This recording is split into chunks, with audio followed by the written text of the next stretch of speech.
So formally from me, Deon, welcome. I'll just do a quick introduction to those that don't really know me. I'm Deon. Introductions are over. In the top corner, I started Action Factory a couple of years ago. Where we're now, probably I think it's about 10, 12 years ago. Been doing this since then. Gotta love it. Addicted to it. It's who I am. It's what I do. I eat, sleep, breathe this stuff. It's just, I don't know. It's just my life. And I'm enjoying every second. We all experience moments of great joy and happiness. We all experience sad moments, even depressed moments. That in itself is part of who we are as humans. What is important to realize is, where do you spend the most time? That's where the question lies. So I've got a very simplistic concept that I believe in. I personally believe I cannot truly appreciate the good moments of life if I don't occasionally experience the bad ones. I don't know if that makes any sense to anybody. How do you really know if you're happy unless you've been sad? How do you know? What do you measure it with? How do you compare it?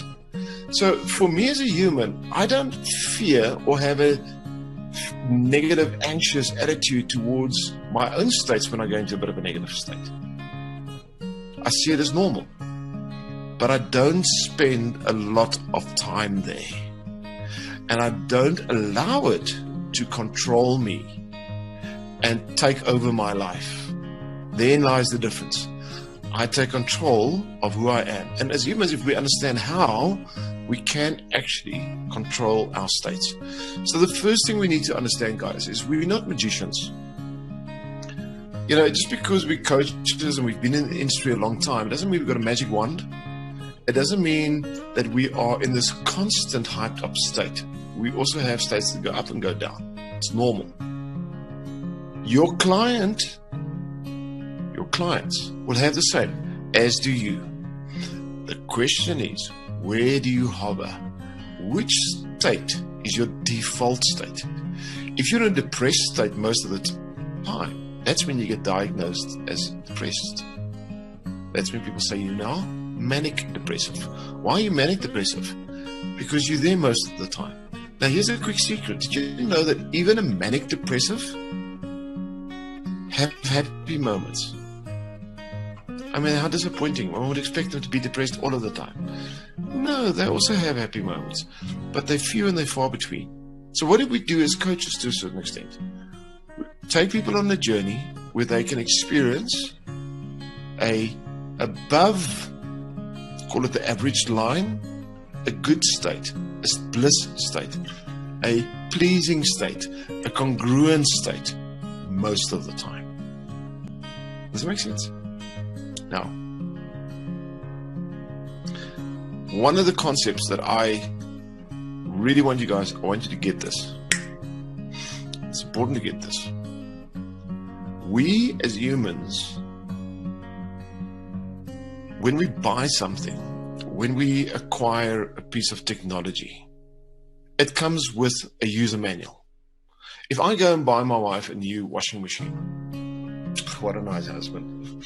My wife, new one. If I go buy a new washing machine, what's one of the first things we're going to do? We're going to unpack it, we're going to install it, and then we're going to take out the user manual. Because we want to read how to use it effectively and to its best. Yeah? If you buy a new car, what do? Well, you want to try and figure out how all these gadgets work. So you grab the manual. I know some of you guys don't read the manuals. You expect someone else to read the manual and then explain to you how it works. But someone has to read the manual to understand how this thing works, right?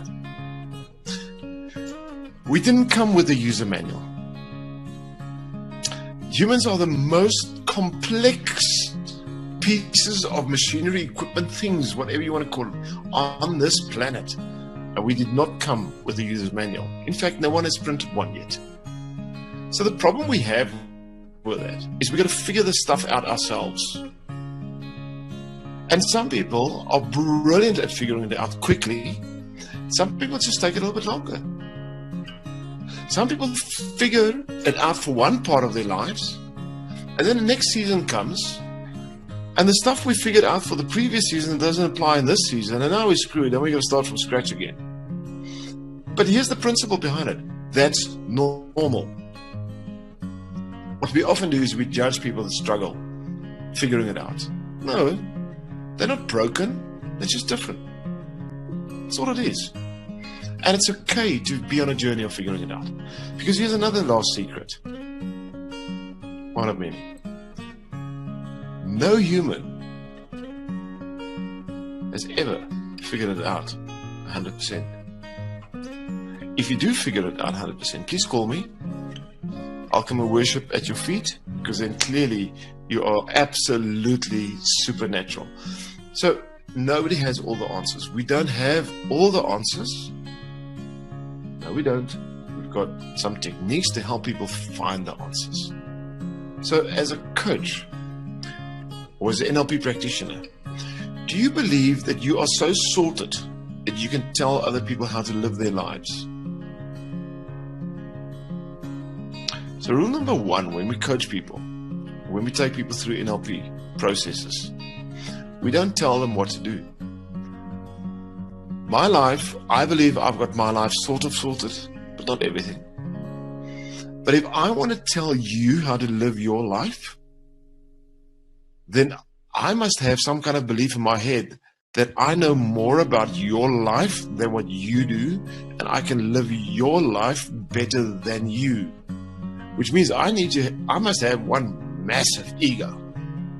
There's something seriously wrong with my ego needs to be enormous for me to believe that. So one of the golden rules of coaching is we don't tell people what to do. We don't tell people what to do.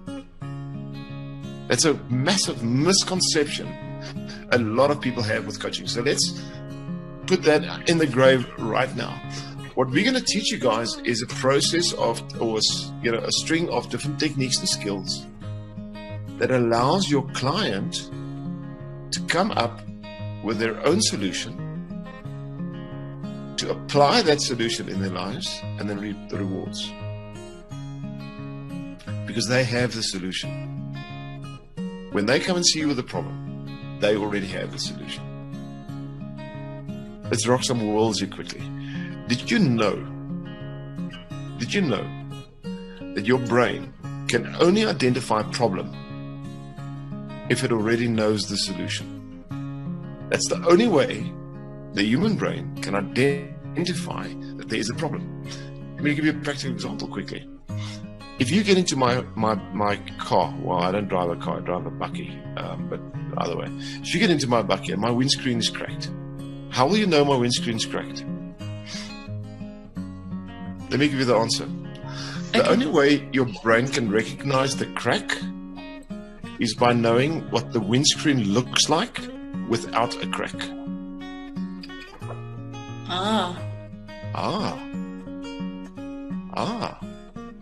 The only way the human brain knows it's experiencing depression is by knowing what a heightened happy state feels like.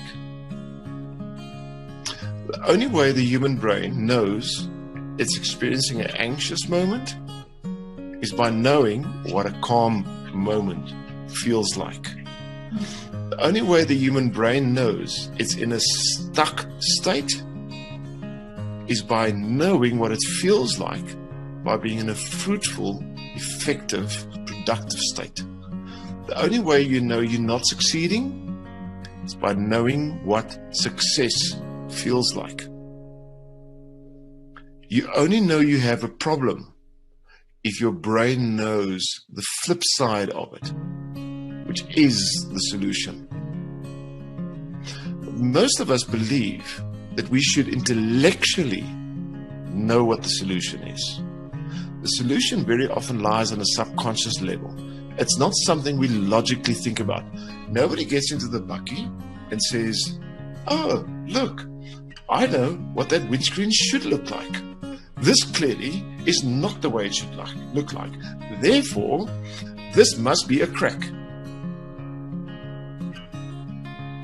I've never heard anybody say anything like that. If you have, please send them my number. They need help. Nobody talks like that. We look and we say it's crack. We identify. The brain's lazy. It goes quick. It wants to get it over with. So what happens in our lives is exactly the same thing. We experience something quickly. We see the problem. We see the depression. We see the anxiety. We see the stress. We see the negative thought. We see the stuck state. We see the lack of motivation. We see the procrastination. We feel the laziness. We have all these experiences. We have the doubts. There's little voices inside there. All of these things are happening. We identify them very quickly. But the flip side of it is in your brain. So what are we going to teach you? Imagine I gave you nice specialized spoons that you can take and stick into your client's brain and then catch the solution and bring it to the surface. Would that be cool?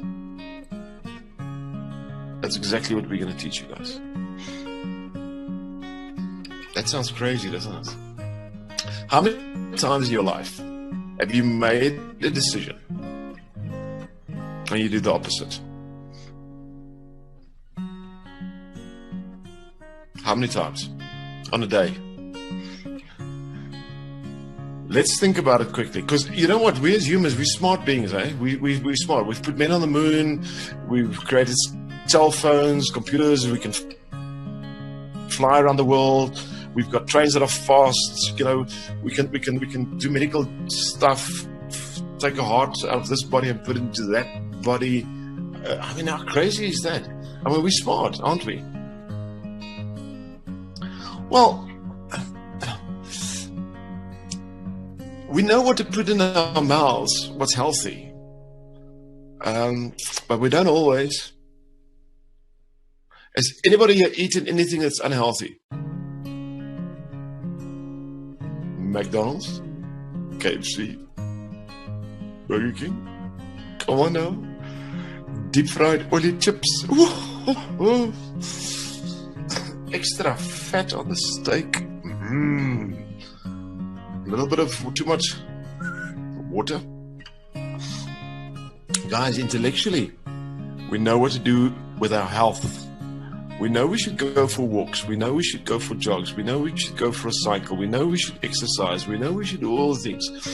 Is there anybody in this room that exercises exactly every single day as they should? As you know, intellectually, you should actually. Anybody? Anybody? Oh my goodness. I don't know where these people are. In 10 years, I've never met one. We know what to do, but we don't. We know what to do with our money. We know what to do with our money. We know we shouldn't buy money. That's called a credit card or loans. It's expensive.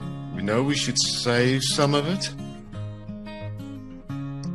We know we shouldn't spend it on stuff we don't need. Like that extra pair of shoes, Danny. That extra makeup brush. You've already got 17 of those makeup brushes on your counter. Why do you need another one? How many hair brushes can one person? How many shoes, ladies, do you own? Be honest. Don't even know. So you guys don't even know. We spend money on stuff we don't need. Intellectually, we know what we should be doing with our money. We know we should be investing our money. We know we should make our money grow for us. We know all of these things. But yet, we do things we should not. Let's talk about relationships. Who's in a relationship at the moment? Either married or in some form of a fixed relationship with a partner. I'm not talking about a pet dog. I'm talking about another human being. Or who has been. Either in a relationship at the moment or you've been in one before. So most of us are either in a relationship or we've been in one quite recently, right?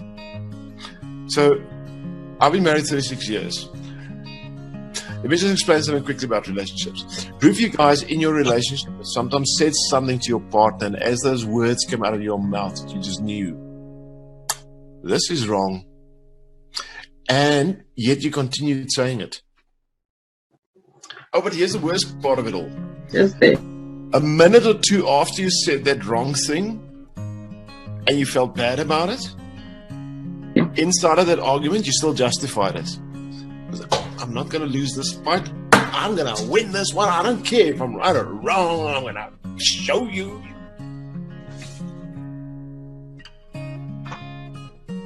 And whilst you're doing it, you know, oh man, I'm so stupid. Really? Am I doing this? Did I just say that? Did I just do that? Can it be true? Is it possible? Ach nee, Serious? Or is that just me and Patrick? Come on, show me your hands if you're guilty, if you know what I'm talking about. All right, let's go to career. Let's talk about career decisions, job, work-related decisions.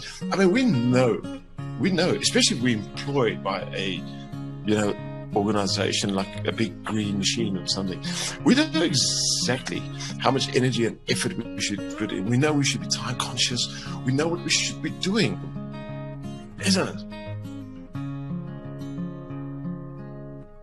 Maybe you run your own business, you're an entrepreneur. We know what we should be doing, don't we?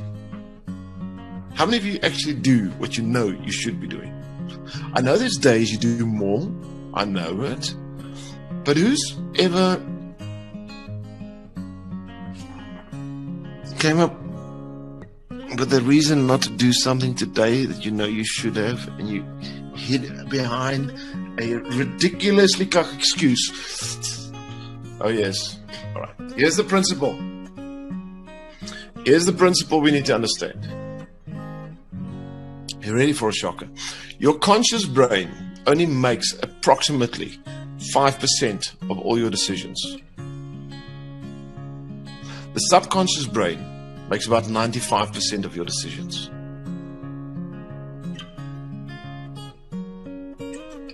Your subconscious brain is approximately the size of the tip of your little pinky. That's about the size it is. First, some people up until about the second link, about that size, half a pinky roughly. It's the size of your conscious brain. The part of your brain that your parents told you is the one you must use the most. Think, focus, be disciplined. It's your conscious brain. It's that size. Does anybody like that size? Well, for some stuff, yes, maybe. But how big is your brain? Size of 2 fists.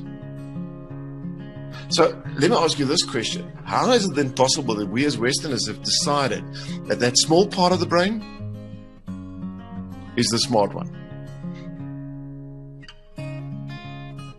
I mean, like, hello? Seriously? Seriously? The secret is very simplistic. Your subconscious brain makes more decisions than what your conscious brain does. Your subconscious brain does not speak the same language even as your conscious brain does. It speaks a completely different language.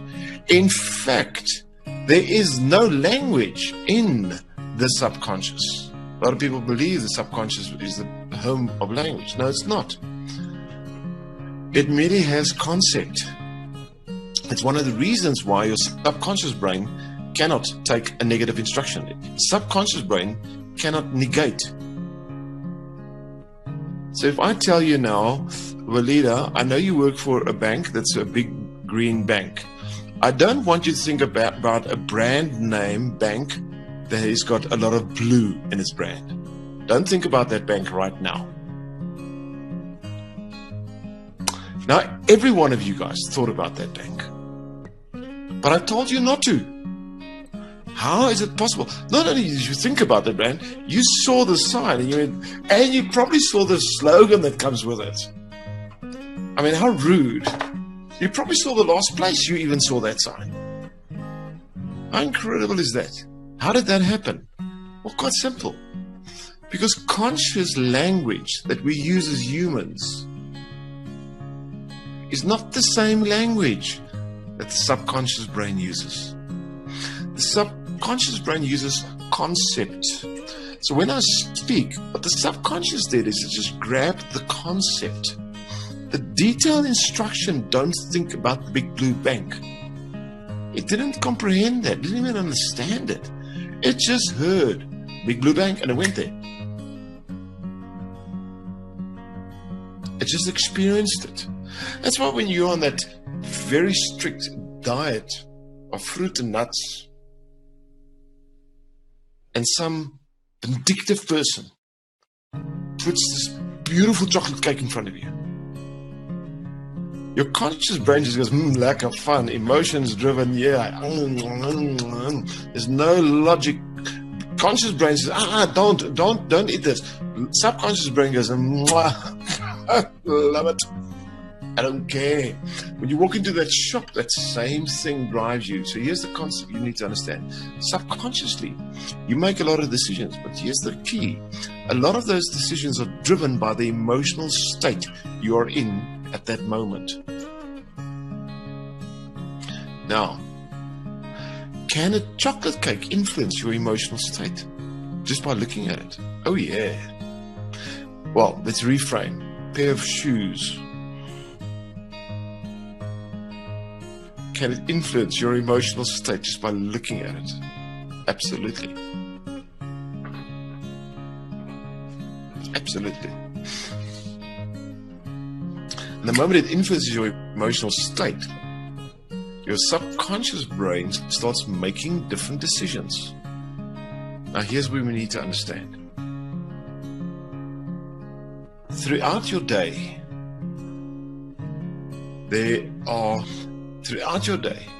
millions of decisions are being made on a subconscious level. Many of them you don't even think of, you're not even aware of. They happen automatically. And they happen automatically through what we call triggers. Little triggers that shifts your emotional state, alters your emotional state you're in, and shifts the way you make those split, quick decisions. When you're at work, you're in a good state, it's a good day. Woke up nice, fresh, good shower, maybe had a quick bowl of Kellogg's before you went to work. Your day just started off well.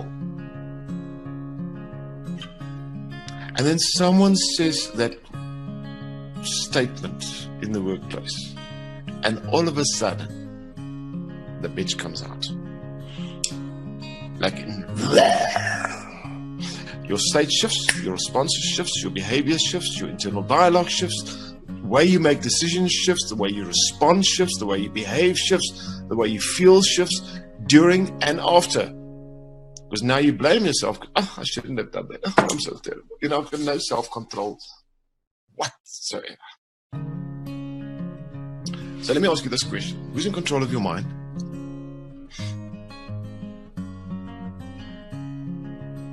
He says, humans, we got two choices. You can either take control of it yourself, or you can allow all those little external triggers to take control of it. Now, if you allow all those little external triggers to take control of it, eventually they become big triggers. And eventually you lose complete control of who you are. And you end up in a life that you despise, that you hate, makes you depressed, sad, anxious, unhappy. The reason our industry exists is specifically because of that reason. Because millions of people are not in control of their own lives. They are being controlled by external triggers. We don't like to think about it logically. We don't like to admit it. But the reality is that happens to most people. They are not in control of their lives. At the moment, we're living in an era we're in the information era. The wonderful time of the availability of information. But we also got an information overload. And we're at a stage now where if you speak to people, because they've read a book about something, they believe they know about it, or they know it. The worst is, I'm going to say this word, is a second-year law student. that's read a lot of legal books and sat in a couple of classrooms about law. And we try and have a logic conversation with, who's met one? Come on, you know what I'm talking about. You must know. Especially if you're working at that big green bank, then there's plenty of them running around. You know what I'm talking about. Now, here's the problem. They've read something in the book. They've read a number of books. They've been told a couple of things by a professor or by a lecturer or whatever. Here's the problem with information. Because we heard it, because it made logic sense, because we could comprehend and understand it logically, we believe we now know it. We don't. We know about it. We know about it. 95% of people know about their jobs, know about their health, know about the relationships, know about a lot of things in life, but they don't actually know. Knowing means automated, aligned response. Knowing means it's inside of you. It's part of you. Does that make sense, guys? We don't have a user manual for the mind. We don't have a user manual for the body. We don't have a user manual for the synchronicity between the mind and the body. We don't know all. We know partly. Knowing about creates a form of arrogance. It increases the ego and brings an imbalance in the way the brain thinks. Knowing about puts the brain in an automated, fast state of judgmental response and measuring. This is good, this is bad. This is right, this is wrong. This must, this should not. This can, this cannot. So it puts the brain functionality into very clear, hard, black and white decision-making processes.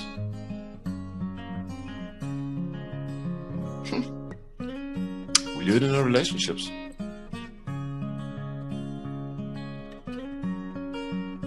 We sometimes measure it black and white.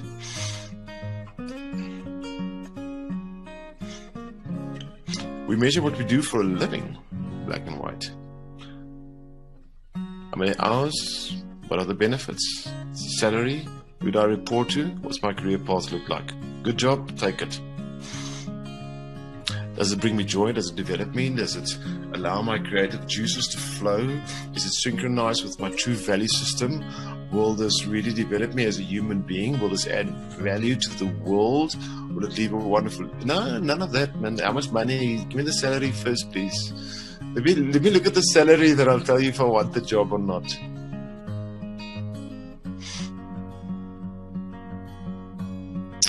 Tick boxes of clear definites. The clear logic definites are not there, we struggle to make decisions.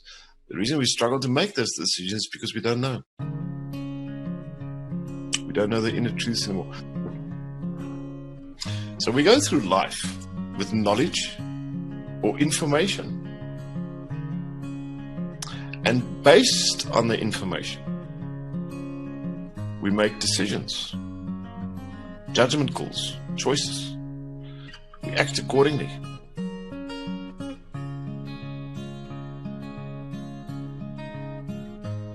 And then we find ourselves in unhappy spaces and we don't know how. It's because we don't know. We've ignored two components of what we are: subconscious and the emotions. Go into a corporate environment and be emotional. What are they going to say to you? Suppress your emotions.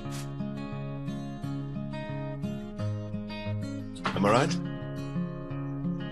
Think logic. Well, that's why we state this. That's the main reason that one of the highest selling products in the world are antidepressants and sleeping tablets. Because we're ignoring the two main driving factors in our lives: our emotional state and our subconscious. Those are actually the two things that control the outcomes of who we are. It's not the other way around. Can we direct them? Can we take control of them? If we know how to, yes, we can. There are ways. We can.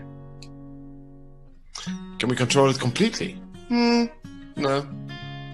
Can we control it most of the time? Yes. So why aren't we? Because the world we live in is not structured that way. Guys, think about this quickly. And I'm not a conspiracy theorist, but I want to throw a couple of curveballs, because I want you really to realize one thing about coaching. To me, if someone asks me what I do for a living, I tell them I make people think differently. That's probably, to me, one of the greatest secrets in my career and what I do for a living and what life is about. Because if the way we've been thinking the last 50 or 100 years has actually worked, we would not have had wars. We would not have had countries in poverty. We would not have had corrupt politicians. We would not have had more empty homes around the world than homeless people. We would not have had millions of people that is wiping out rainforests all around the world. We would not have had these issues.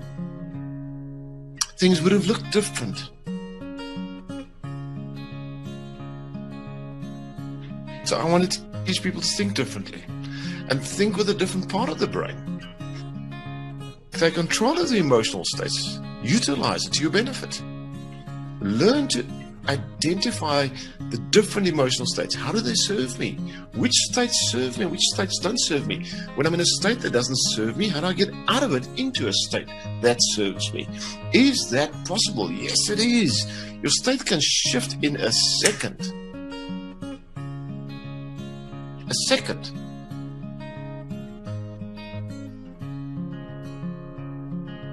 Yep. You've walked into a room, or you've been in a room, you've been down, someone walks in, they say one sentence, you go, state shifts immediately. Your emotional states can shift quickly. So I'll tell you a quick story about, someone told me the story years ago, and I still remember it. It was so beautiful. So little Johnny goes to his mommy and says, "Mommy, what is NLP and coaching all about?" So his mommy says, I'll tell you in a moment. Go ask Grandpa, how is his arthritis? Little Johnny goes to his grandpa and says, "Grandpa, how's your arthritis?" And then Grandpa, "Oh, Johnny, it's so sore. Look at my hands. I'm in so much pain. It's so miserable. Getting older and this arthritis. I've got to watch what I eat. I can't do what I want to and eat the nice food. It's so miserable, horrible." And clearly Grandpa goes into a very, very negative state. And Johnny's done, he's done what his mommy's told him. And he goes back to his mommy and says, Mommy, okay, I asked Grandpa. Now tell me, what is NLP and coaching? So Mommy says, "I'll tell you now, little Johnny. Did you ask Grandpa about his arthritis?" "Yes, Mommy." "Okay, what did he say?" "Oh, Mommy, he just moaned for another 20 minutes. "Okay, go ask Grandpa, what's the funniest thing you've ever done?" So little Johnny runs to the Grandpa and says, "Grandpa, what's the funniest thing I've ever done?" And Grandpa's like,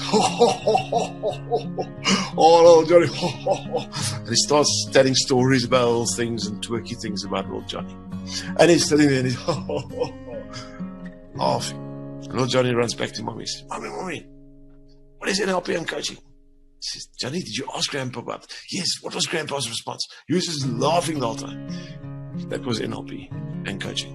It is taking someone that's in a certain emotional state, that's got certain specific thought patterns that is circulating in their brain, shifting it to a different emotional state with a new, fresh thought pattern in the brain.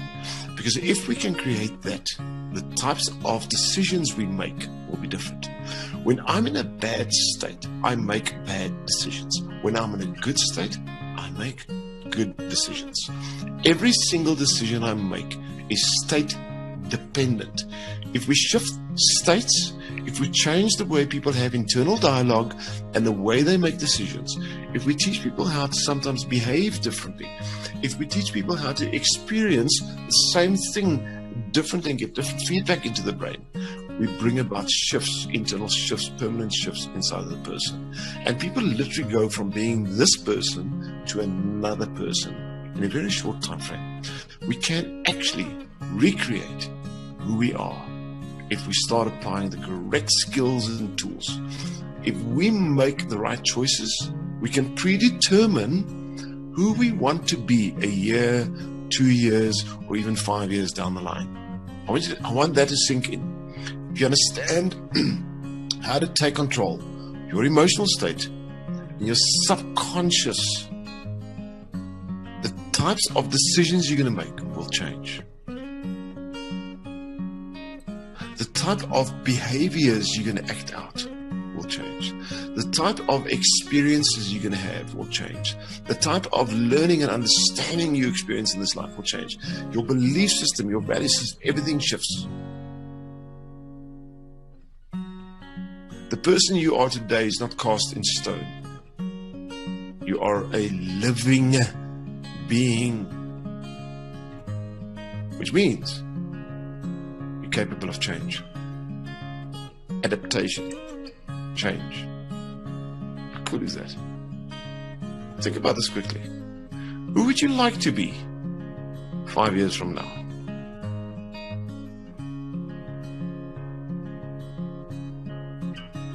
Do you like who you are at the moment? Are you completely satisfied with who you are? If you look at your journey over the next year, over the next 5 years, the next 10 years, the next 20 years, the next 50 years, we're probably going to grow old. We're going to, we're at an age now, some of us, we're going to grow to 137, they claim. What does your next 100 years of your life look like? Are you in control of it? Is it going in the direction that you actually like and that you're happy with? Or does it need a reinvention? Now, let me ask you this question, because I know what your answer was. It needs a reinvention, right? It needs a tweak. It needs a shift. I'm not saying go from being a sexy woman to being a hard stud man. I'm not talking about that kind of change, I'm talking about the internal emotional control of your subconscious and all of that stuff. So let me just ask a simplistic question. Who of you here, if you could alter, shift, change, improve, better, create a different mindset of more love, more joy, more health, more wealth, who would do it? Can I just see hands? If you would. Okay. Now here's the secret I want you guys to understand quickly. Please. And please forgive me for saying this. The fact that you believe you want that means what you have at the moment, you're not completely happy with. If you were happy with what you had at the moment, you would not desire something else. Well, now I'm somewhat depressed. I know, man. Here's the thing. Life is a journey. It is an experience of continuous change, shifts, alterations. Everybody goes through it. The question is, how do you handle it? How do you cope with it? How do you adjust to it? How do you adapt to it? I want to tell you a quick story. I want to tell you my butterfly story. So here's this little worm or little caterpillar. Lives happily on a leaf. Wakes up in the morning. Says, how's it to the other caterpillars? Wave. Everybody wave at the other caterpillars. Wave. Hello caterpillars. Hello caterpillars. Every morning it's happy when it wakes up because it knows the day is going to be glorious. I mean, think about it. If it's a female caterpillar, it's got 38 legs. Just think about the shoes. Think about that shoe. Think about what that shoe cupboard looks like. It's got 38 legs. I mean, that's like serious shoe shopping. And you can wear, 19 different pairs every single day. I mean, that must be, you can wear the high heels at the back and the flat soles at the front, walking downhill all of the time. What a crazy existence. And all you do is chow leaves the whole day. And then, chowing leaves. Saying, how's it to the other caterpillars? Wearing your fancy shoes, 38 shoes, 19 pairs, crazy life. Chowing. And then one day, yellow stuff comes out of your butt. funny yellow sticky stuff. And you start spinning around in circles and you get trapped in the sticky stuff. It's called a cocoon. You blink your eyes, you're in darkness. You're completely trapped. You don't know what's going on. Everything's gone mushy. Because inside the cocoon, that poor caterpillar's body just goes all mushy, goes liquid. Where did the eyes go? No, you can't see nothing. Gone. Can't. Oh, my hands are gone. Everything's liquid. Now, at some moment, a little crack of light appears and it sort of forces itself towards that light and pushes hard and pushes out on the other side. And it looks down, and the first thing it notices, where's my legs? Because now it's a butterfly. It doesn't have that many legs anymore. And you know what it does? Firstly, it's usually angry because it doesn't have the legs it used to have. Because the legs were what it used to trust on to carry it around. You see, my life has been built on my 38 legs. Now it's gone. As humans, we have the same problem. That behaviors, knowledge, wisdom, information, behaviors, responses, way of carrying yourself that served you in the past does not necessarily serve you in your future. Because as humans, we go through a metamorphosis every 7 years of our lives. Every 7 years of our lives, we go into a cocoon. We change. And we come out the other side and we're different to what we were before we went in. Think about your life from birth to 7, 7 to 14, 14 to 21, 21 to 28, 28 to 35, 35 to 42. I'm losing most of you guys now. 42, 49, 49, 56, 56. Old.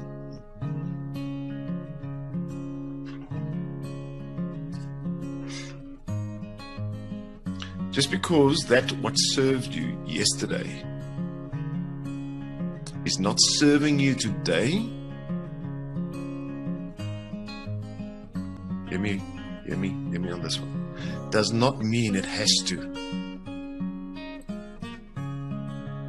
Because a butterfly's got different skills, capabilities, talents, and gifts than what a caterpillar does. It comes from the same source. It's just gone through a change. People that are struggling with who they are sometimes have gone through a change. That whom they used to be doesn't serve them anymore. It does not mean they are broken. They merely have certain functionalities, talents, and gifts now that they haven't realized. If that butterfly believes it's a caterpillar, it is going to try and act like a caterpillar. It's going to try and communicate with the old and other caterpillars. And suddenly it's going to notice I can't communicate anymore. That which I'm saying, nobody's hearing anymore. Who's had that? All of a sudden people just don't hear me. I don't know what's going on. The way that which carried you, maybe your career, maybe your personality, is not there anymore. You don't have 38 legs anymore.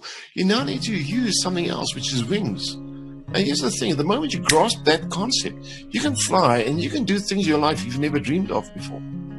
The caterpillar didn't even comprehend the ability of flight. The butterfly is capable. But the butterfly will only fly if it takes a little bit of risks, if it applies courage, if it spreads the wings, allow the wind to come and lift it off the branch and start flying. Only then can it start to truly experience. But as humans, we find those experiences very difficult because we like comfort zones. We like staying in a state of our lives where things are safe, where we are protected, where we can project, imagine, plan what is going to happen tomorrow. And then we do that, and then we have a different outcome. Then we go, I don't know what's going on with me. My life is such a mess. Oh, baby, it's only because you don't have legs anymore. You've got wings. Your life's not a mess. It's just different. You just need to realize it.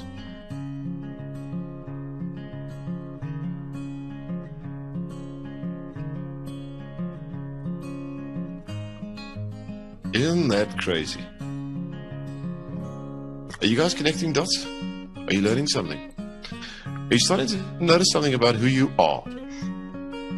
About your journey called life up until this point? About the potential of expanding and looking at life differently? Because let me tell you a quick secret. Let me tell you why you're here. Would you like to know why you're actually here? You're here to realize you've got wings.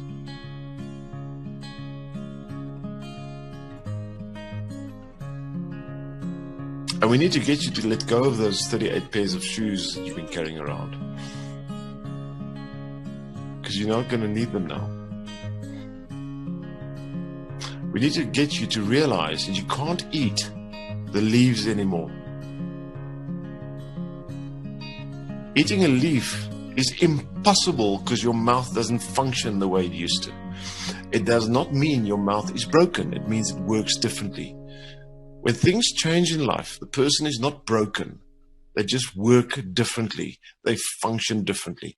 There needs to be a new program installed. It's just as well you've got an upgraded piece of computer in front of you, but you're still trying to use software from the 80s. It's not going to give you the results you're looking for. Your hardware has been upgraded, so should your software. Why are we still operating on Windows 3 weeks after my birth?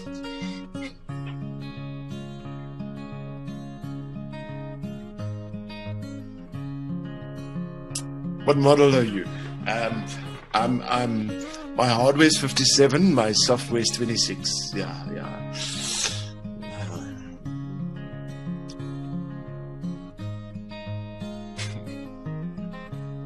Makes sense? So he here now knows something needs to change. Okay, how many people do you know is going through exactly the same thing? It'll be a shorter time to name those that are not going through it than to name those that are going through it. How many potential clients are out there? I don't know, everyone you meet? Everyone you meet. If a human being is not going through change, you are dead. That's the tough part. If something is not changing, growing, going through a metamorphosis, developing. Now, change and growth is painful. It means you've got to break through something that's existing. It's tough. But if there's no growth, if there's no change, there's death. Humans don't hibernate. We don't go into a constant state. Your brain, neuron connections inside of your brain, if they go into a constant state, they die. They only function when they're stimulated, when they're growing, when they're developing. Our human brains cannot even be stagnant. That's why I giggle. Some people say, no, clear your mind. Don't. If you take someone that works in a factory, their job is to take item, put item there, take item, put item there, take item, put item there, take item, put item. And they do that every year, in, year out, year in, year out.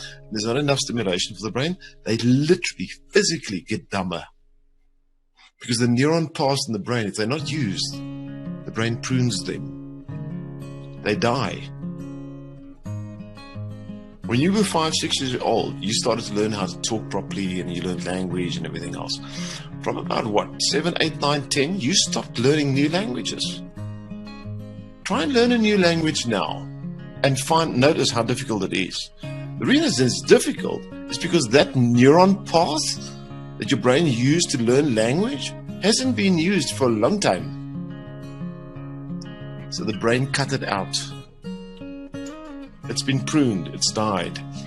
It's only when stimulation and growth happens that it, we are alive. The opposite of it is death. So the reality is, as humans, we will go through change.